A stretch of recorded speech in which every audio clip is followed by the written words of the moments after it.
today's video, I'm breaking down 5 watercolor tricks I used to paint this snowy alley scene. These techniques that even beginners can use to take their winter paintings to the next level.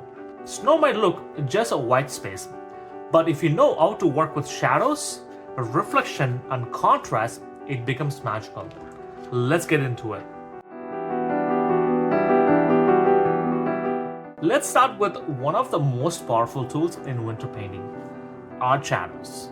See the man walking his dog? Now notice the shadows stretching bold and sharp across the snow. These aren't just shadows. They anchor the scene and the hint of the lower winter sun and shows the lighting direction and where the lighting is coming from. I painted this with a mix of ultramarine blue, which is in the foreground, whereas in the midground I used cobalt turquoise and a little bit of cobalt blue in it.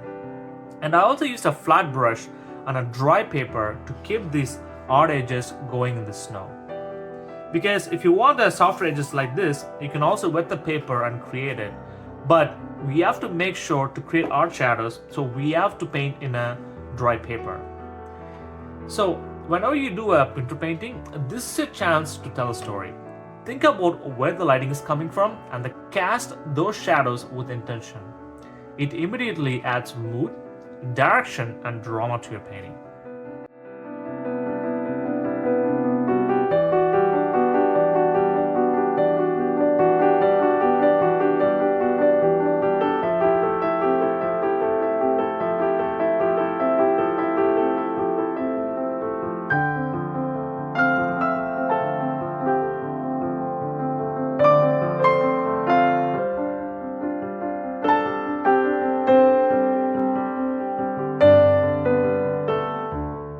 Next up, color in the snow.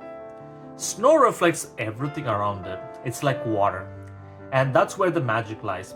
Under the parked car at the bottom of the alley, I added cool violets and blue greens and a lot of blue grays in it to suggest the reflections from nearby buildings on the sky.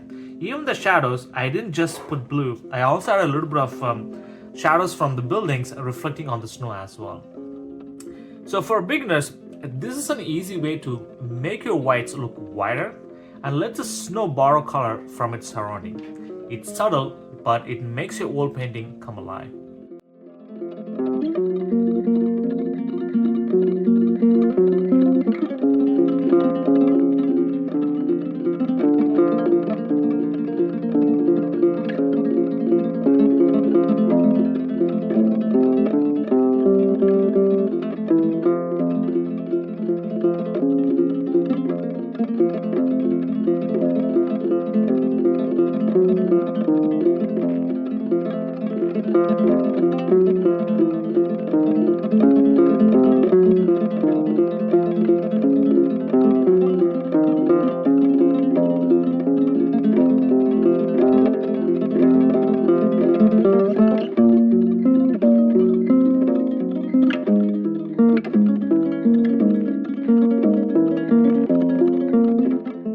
Let's talk about the background. The pink apartment building in the distance, it helps to pull everything together.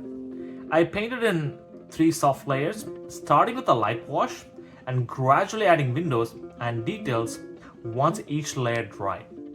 So I also softened a few of the lines with a damp brush to push it even further. And I also keep the background and the building details really minimal. If you're starting out, remember this, depth comes from contrast. Background should be lighter and cooler and less detailed than what's in the foreground. Think in layers and keep it simple. So this is one of the mistakes a lot of my students make. They try to add each and every windows and details in the background. So the background, the reason should be there is just to create depth, and it shows that there is something is there.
a common beginner mistake, making winter painting too cold. That's why I added a lot of warmth in key areas, like the yellow wall on the right hand side on the golden fence, and you can see that here. It's kind of like more of warm colors. And these warm touches break the icy mood and draw the eye through the scene. And you can see that there's blue and there's a lot of cool colors. I also have a lot of warm colors. And I use a raw sienna burnt amber with a bit of a dry brushing for the texture for the fence, as well as for the wall which is in the foreground. So try this.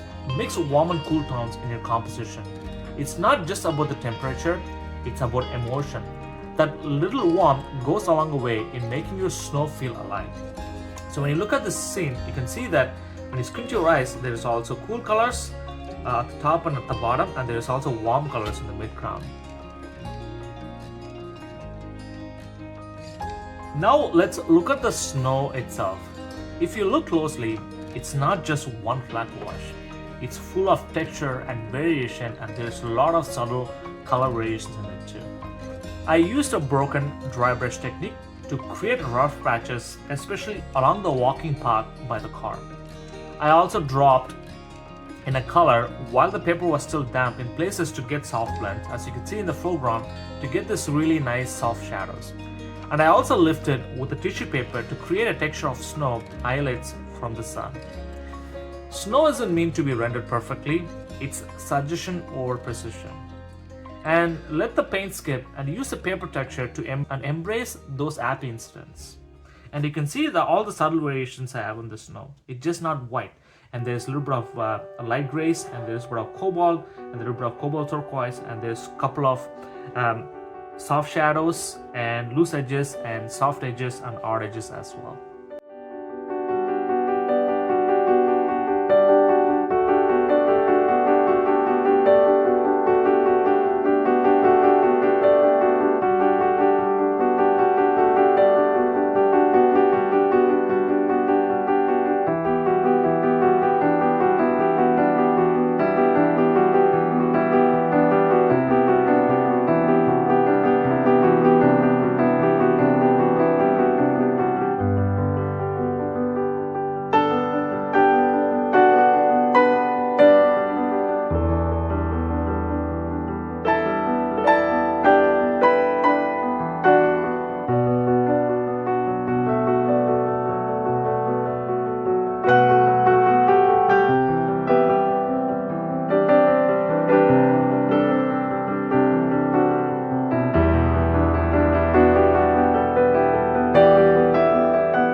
Alright, that's a 5 easy but powerful techniques for painting snow.